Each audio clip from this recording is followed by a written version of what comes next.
If you thought that the stem changers and the Kargarns and the irregulars were difficult, then this is really going to make your head hurt, because now we're getting into the just plain irregulars where there's stems that change and they get a whole new set of endings, and then there's irregulars within the irregulars.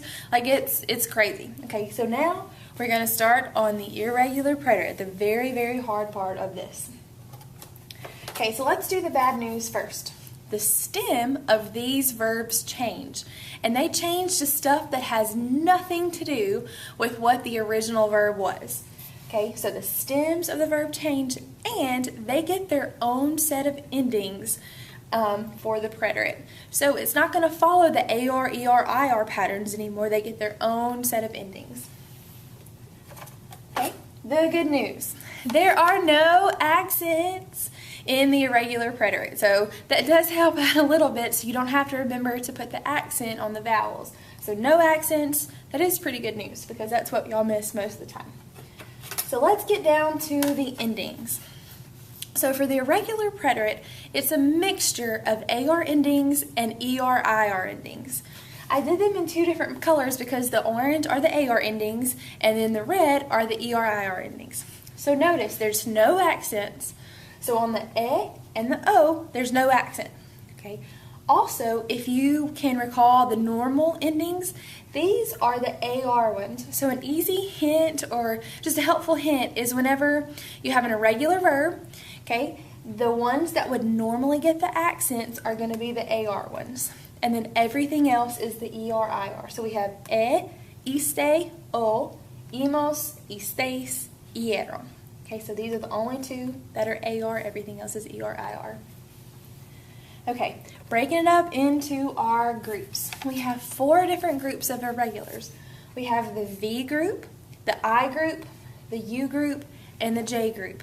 Okay, we call these the group names is because the stem of the verb is going to get one of these letters whenever it's in the preterite.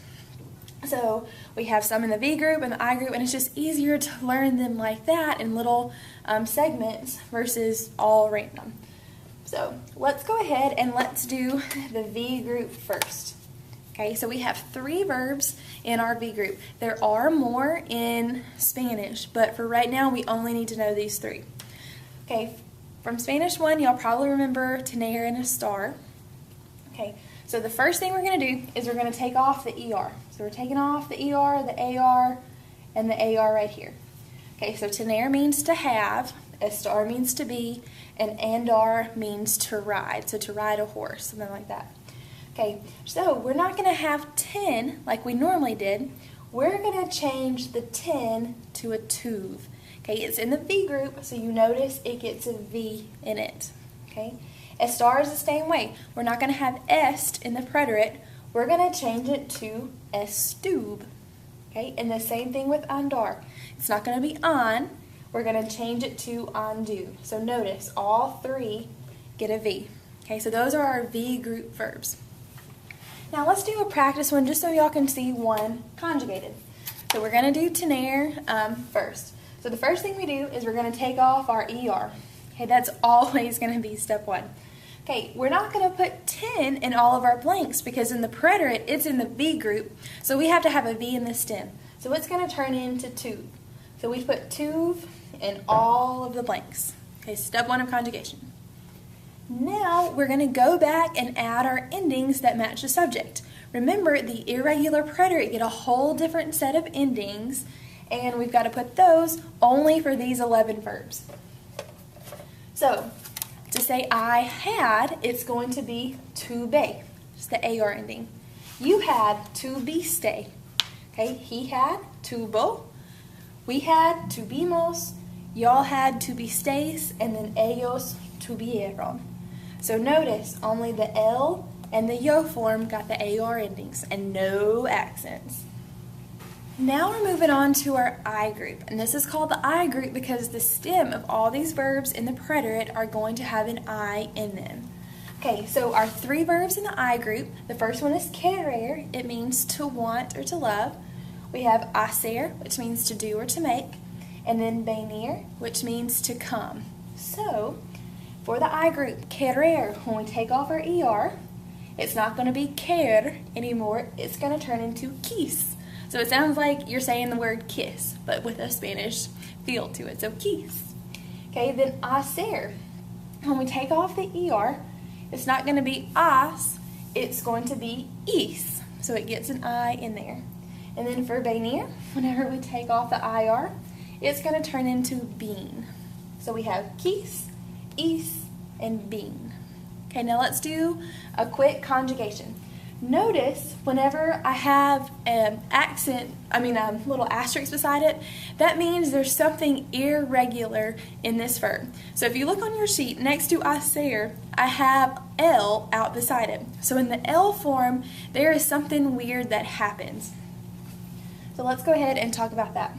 So first step that we do is we're going to take off the ER. Okay, it's not going to be ak anymore. It's going to turn into is. So we're going to put is in all of our blanks except for the L form. Okay, in all of these, we have a very soft vowel after the C, and that makes it sound like an S. Well, here it's an O, and that's a hard vowel, so that gives it a different sound. Okay, we want to keep the is sound all the way through, but if we have an O, it's going to be k, so iko, and we don't want to say iko, we want to say iso, so that's why we have to change it to a Z. So in the L form of hacer, our C is going to turn into a Z, okay? And then everything else is is. Now, we're going to go and add our endings that match the subject. So to say I did or I made is going to be hice. To say you did or you made, hiciste. He made is going to be hizo. So we have to keep that same sound. That's why we change it to a Z.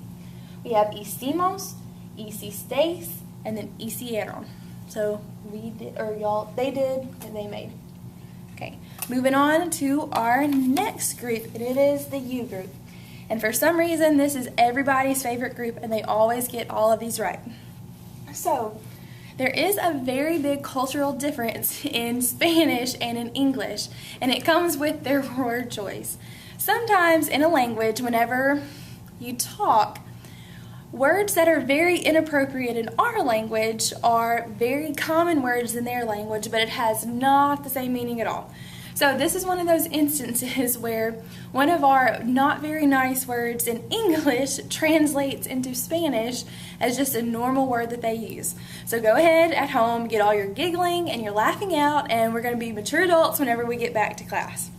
So for the U group, all of our stems are going to have U's in them. So our first verb is poder. When we take off the ER, we're left with pod, but it's not going to be that. It's going to turn into pood. So we have to have that oo sound. Okay, for poner, it means to put or to place. Whenever we take the ER off, we're left with pon, but it's not going to be pon anymore. It's going to turn into pus. Okay, and then saber, we're going to take off the ER, and we're not going to have sab. We're going to turn it into soup. And this means to know, and poder means to be able to or can. So let's go ahead and conjugate a verb. Let's do poder. So whenever we take the ER off, we're left with pod, but it's in the U group, so we've got to make a U in the stem. So pood, put pood in all of our blanks. Okay, so whenever we conjugate it, we're going to go add our endings that match the subject.